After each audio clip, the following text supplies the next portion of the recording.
Your story matters, don't let it fade. When everything changed, you were made.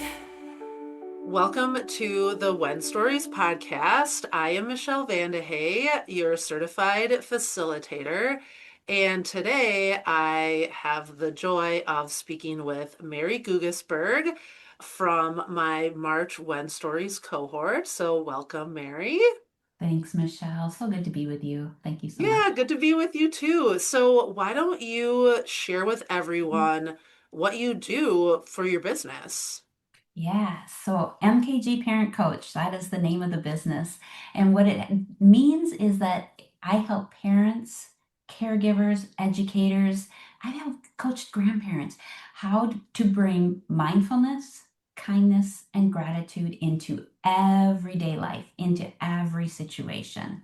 I have a signature program. It's called Practice the Pause. And that's really what we walk through in our coaching. If I may, I'll share a little more. Yeah. Thanks. We start with helping families, my clients, define their family core values. You know, in a business, right, they have their core values, their mission statement, their values, mission. Yeah. And it's really that why. How do we go back to this for families? Like, why do we have a curfew? Why do we have boundaries? Why do we have the importance of family meals? Because our family values kindness, our family values respect, integrity, whatever, everything goes back to that. And then we walk through the pause, and that's an acronym, being present, showing up first for yourself. How do I, as a mom, as a dad, as a co-parent, how do I show up so then I can step into being attentive, which is the A, naming my emotions so then I can help my kiddo, my loved ones name theirs. It's that name it to tame it. Build those coping skills so that when the hard stuff happens, we can bounce easier, that resiliency happens. The U is listening to understand. And what I love about the listening to understand is when my kiddos hurt, I'm really fast to jump in and fix. Where Mhm. what the listening to understand is, how do I come along?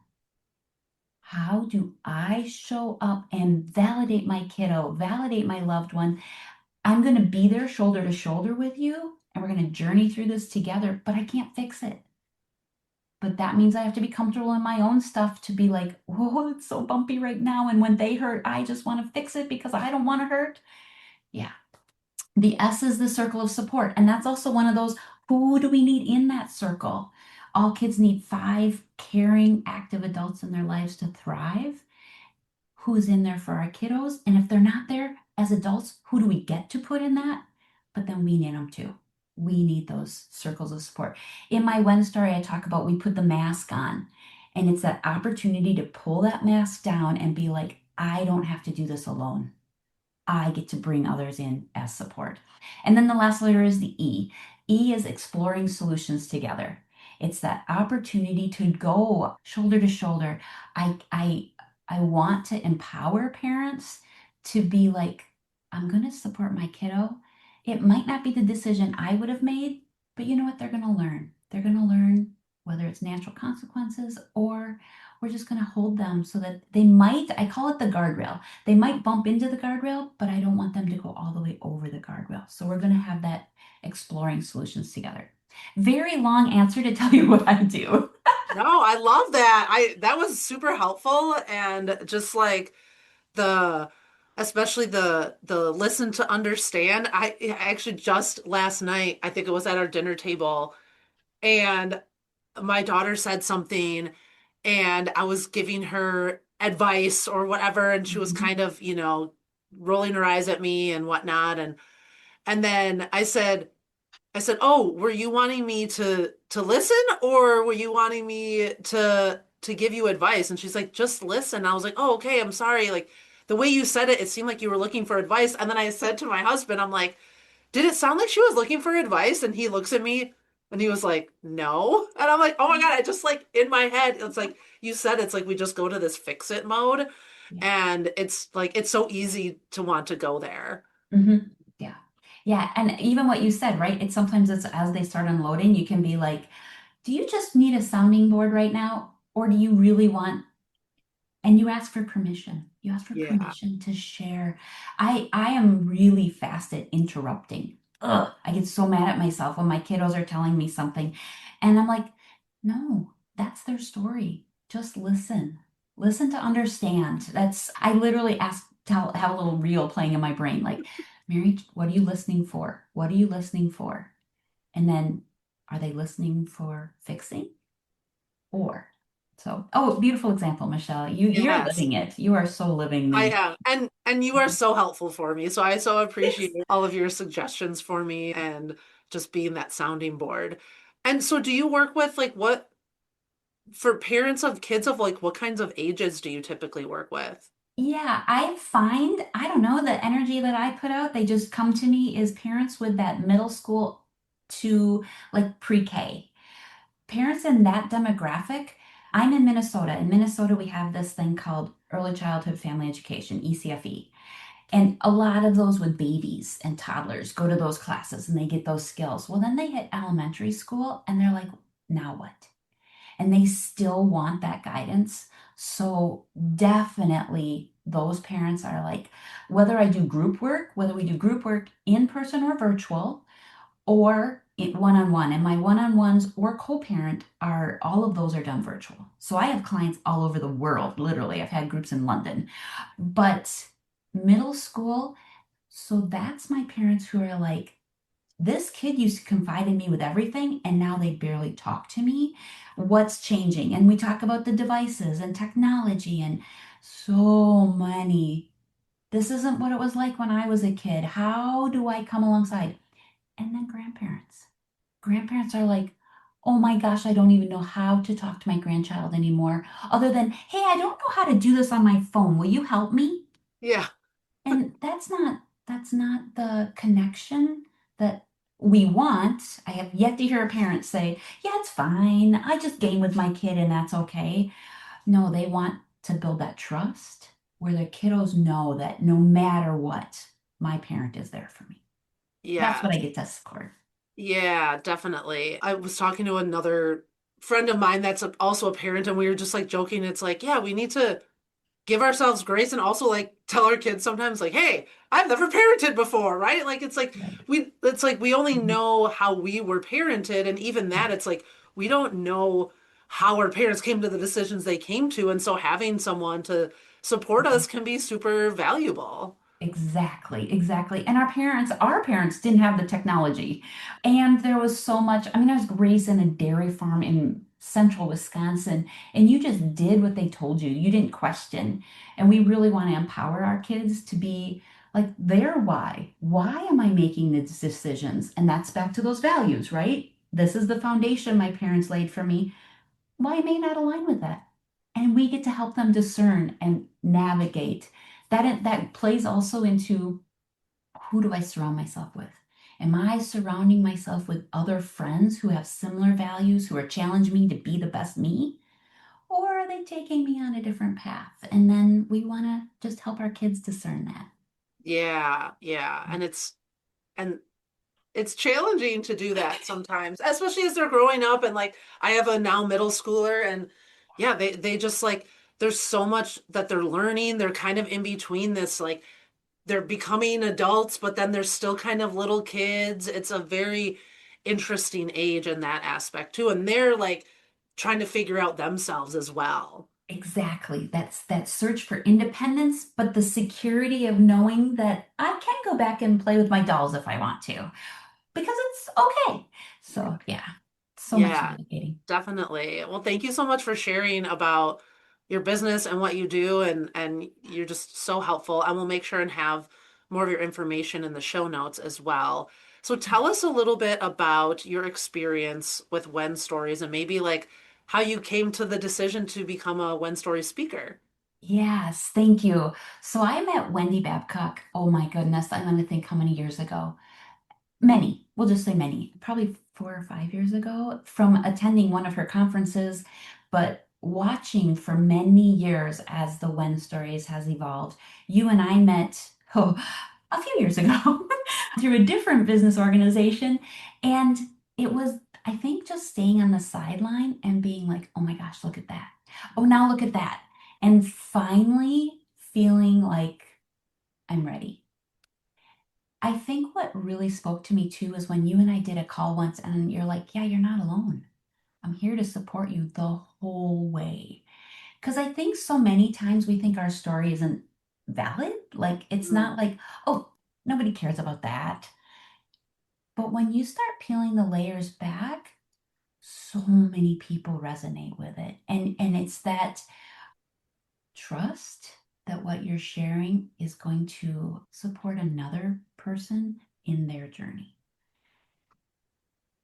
And the confidence in yourself to be on that dot. Whew, that stretched me. I do a lot of public speaking, but standing up there and delivering the when story really stretched me in a healthy way, in a wonderful, confidence building way. Yeah, I think that's like one of the common things that we're hear from several people, especially people who are already doing some speaking, is like that it's different because you're sharing your own Mhm. story that's a little bit more vulnerable, and Most maybe you're definitely. sharing parts of the story that you haven't shared publicly before, or you're sharing it in a different way. And many people talk about parts of their childhood, and Mhm. it's like, and I know you shared about this, and like even in my one story I shared about like like that our parents did our best, and it was still like there were still Mhm. things of like how we came to be. And so tell me, I guess, like, yeah, what was, did you have anything like unexpected through doing your When story that has happened so far? Mhm. Like either like the Mhm. experience itself or just after going on stage? Yeah, yes, yes, most definitely. It was one, the surprise of who's in the audience and the journey to get to writing the story and putting it together and then being on the dot and then seeing who's in the audience and just all I can say is you feel the love. Just everyone there and they're, I mean, do I have a better word for it? Just yeah, the love, the true feel of I feel with you. Empathy. I feel with you. It's my experience and no one else has the same experience, but just knowing that, oh, my pause process, right? That circle of support was there. Yeah. And now going forward, the number of people that have either already watched it or when I share it, they're like, oh my gosh, you did that? How could you have done that? Because they're like, I can't stand in front of people. I'm like, yeah, it stretched me too, because I do a lot of that. And then I got stretched. So, Yes, definitely. And it is very empowering to share that vulnerability on stage in mhm, front of people that you don't know and some people that you do know. And then to feel that support after you step off that stage, that is something that like I'm just like mhm, feel even like chills remembering my own moment and just like watching everyone from your cohort just step off that stage and feel that support from everyone there. It yeah, yeah, there's just something super special about it. mhm. And I don't think you feel it until you've done it. Yes, yeah, And yeah, and and it really is like you said, that confidence boost, but it's the pride that you get in why I got to do this. yes. I get to share this story. And I mean, the feedback has only been, oh my gosh, Mary, it's so powerful. As is everyone's story that I've watched. And I'm like, light bulb moments are just turning on constantly. So good. Yes, yeah. And I think like you said, it's like we can resonate with so many people's stories, even if our stories are different. There's Mhm, parts of everyone's stories that we can resonate with that mhm. helps us to like feel inspired and feel less alone and feel like we can take that next step. Thank you. You're saying it beautifully. Yep. Yes, yes. So do you have any final like words of encouragement or anything that Mhm. you want to leave the listeners with today? I think the main thing is the importance of those connections. You and I got connected years ago and we've stayed connected. Wendy and I years ago stayed connected. Now the handful of When stories folks who have delivered their story, you have that connection and then with all of those stories that are rippling and the importance that it really is We're going to break the isolation and the loneliness epidemic that people are feeling when we literally let our guard down and we're like, it's okay to be vulnerable and say, I need people in my lives. I get to share with parents that their kids crave this connection too. I get to empower parents to do that. So connections, it's the main word I would say is so important from doing this When Stories. Definitely. And I do feel like you said, it's like When Stories is helping with the loneliness epidemic because we feel connected to this different speakers and the stories that they're sharing and feeling less alone in our own stories. Yes, so true. Definitely. So Merri's story is going to play right after this. And, feel free to check her out. You can subscribe to the When Stories podcast, to our YouTube channel. And yeah, stay tuned for her story coming up next. Thanks, Merri, for being here with me. Thanks for all your support too, Michelle. It's beautiful. Your story matters, don't let it fade. When everything changed, you were made. Everything changed when I was at my cousin's wedding, and my uncle walked up to my family, looked at my young daughter, and said, Merri, you've been cloned. Now everybody around me, they chuckled, they laughed. But I didn't. Because in that moment, my heart was full. I had this calm, this peace in my body. It was a quiet knowing. See, I too looked at my daughter, and I knew in that moment, I belong. Now, to tell you why this moment meant so much to me, I wish to invite you to learn a little bit about my story. See, when I was 10 months old, I was adopted. I was adopted and raised on a farm in central Wisconsin, a dairy farm in central Wisconsin, the youngest of 4. My three siblings, they were my parents' biological children. I was the only one who was adopted.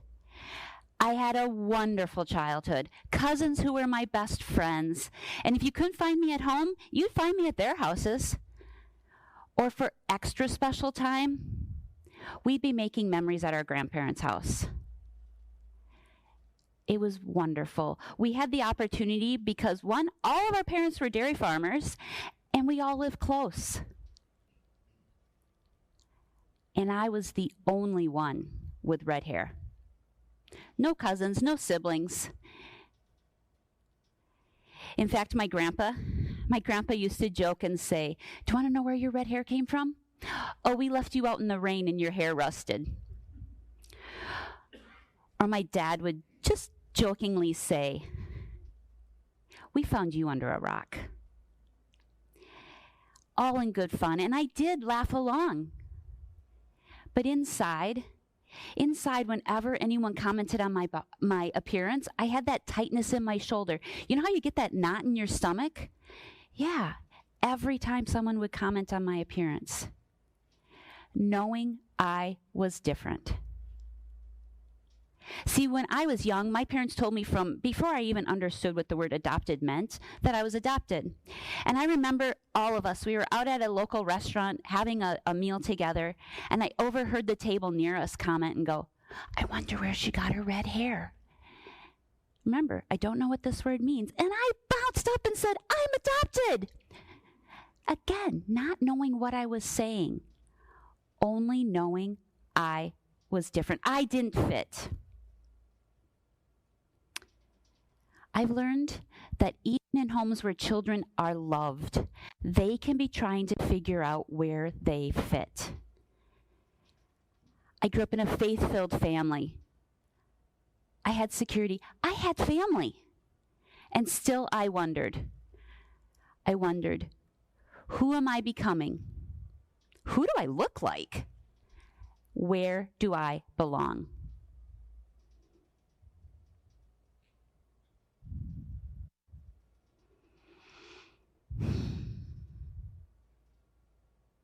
I carried that wonder when I went away to college. And I remember a friend commenting and saying, college is where you go to find yourself, to figure out who you are. And I thought, I hope so. I did well. I had a lot of friends. I had fun. And still, I didn't know where I fit. I moved even further away, starting my profession after I graduated. It was new, it was exciting. And I'm getting into my field, and my team members, you're getting closer, right? You know how you build friendships as you're working. And my team members, yeah, they didn't like their jobs. In fact, they would confide in me on how much they really didn't like their jobs. And I thought, man, I got a lot of career years ahead of me to stay in a profession that I don't feel aligned with me. Now, around that same time, a really challenging life situation happened. My grandpa, yep, the one who commented on my red hair, my grandpa, he died in a tragic accident. That loss was heavy. I think being further away from home made that void even heavier. That loss, it shook me. It left me kind of untethered, I'd say. Around that same time, I made the decision, I'm going back to school. And I went back to school and pursued an education degree. It was the first time I professionally felt it aligned with me. I loved it. You know how you put on a glove and you feel like, wow, someone knew that this was made just for me? That was me. Also during that time, I met my husband. A few years later, we get married. And that's when we started our family. And I remember my dad coming to see us over the years and commenting on how alike my daughter and I were. Yes, in appearance, but also in her manners. And I replied back to him, but Dad, I have no idea how to raise myself. Because I too saw it. It was the first time I saw myself reflected back. Yes, in appearance, but we had the same spirit. We just were the same person practically. I asked myself, this wondering turned into, how do I be the parent she needs when I'm still figuring out where I fit?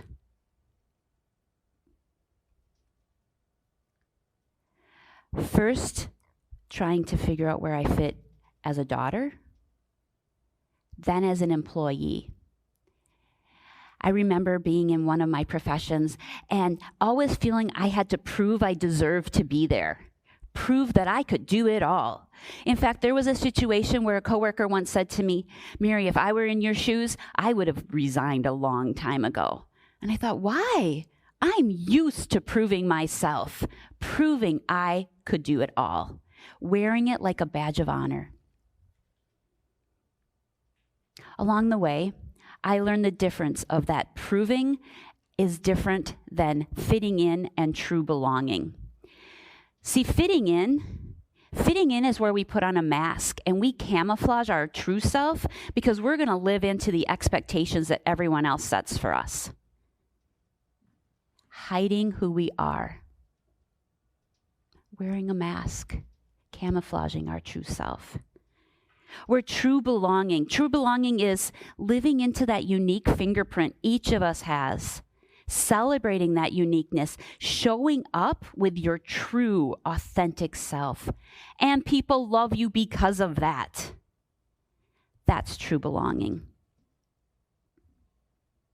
I carried that fitting in into being a parent. In fact, one situation really, it's pivotal in standing out of this fitting in, this lens that I was wearing.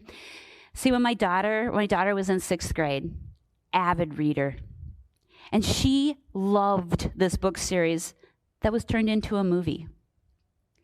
Well, that film, when it was released as a PG-13 film. And my husband and I had a rule, a guideline, a value that our kids didn't see PG-13 movies until they were 13. Well, our school knew how much all the kids love this book series and this movie was coming, so they did a community build event. On opening day, they were going to take any kid and all kids who wanted to see this film. She was pretty excited. So I signed her up.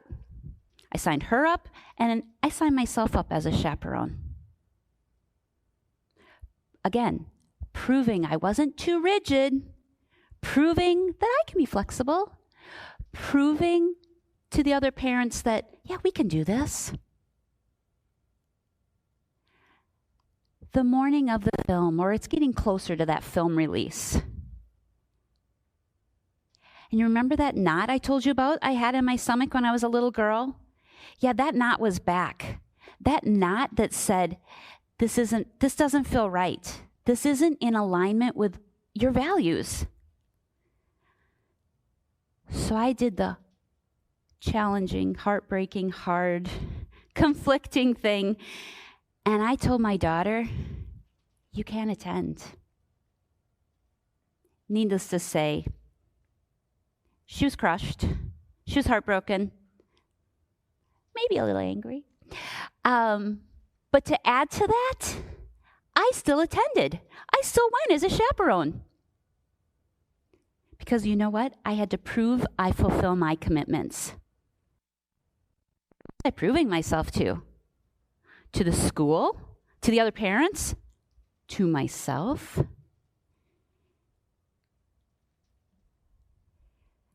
I'm very grateful and blessed to say that my daughter and I, we worked through that. It took a long time to repair because it was very bumpy in our home. We had to slow down, listen to each other's perspectives, show up with empathy, show up that I love this person so much, and show up for me. I had to ask for forgiveness. So friends, if I could do a do-over, I would have stayed home. I would have stayed present with the person that meant the most to me. My relationship with her, that mattered far more than proving to anyone.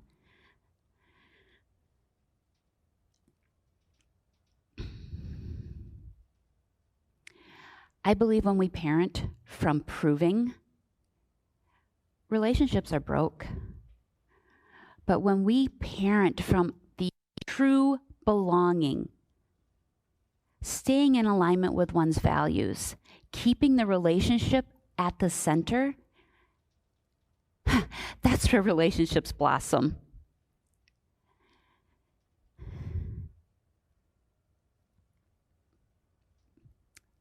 That little girl who was in me all along, I think she showed up a lot in that story with my daughter, proving to me that she's still in me, and because of me slowing down and staying in alignment with my true values, that's when I connect more. Because children don't just need love. I was loved. Children need to know that they matter, that they belong. That is what I get to do every day. See, I get to support parents in raising great kids.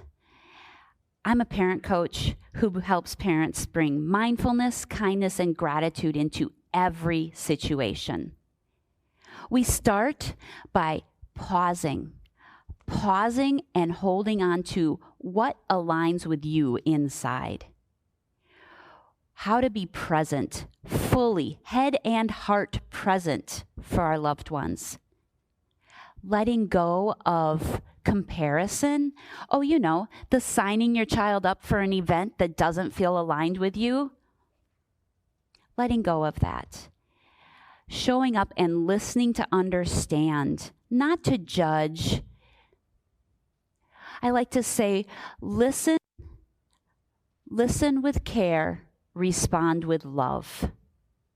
Bringing in that wonder, that curiosity, affirming other person's lived experience as their experience, validating my own emotions and my child's, because every feeling equals a need.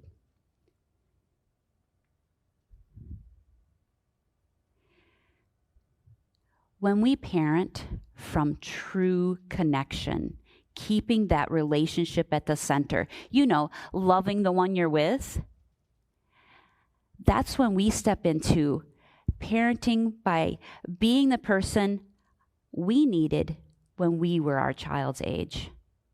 That's the opportunity to show up in moving past that fitting in. Because yes, everything changed when my uncle said to me, "Merri, you've been cloned."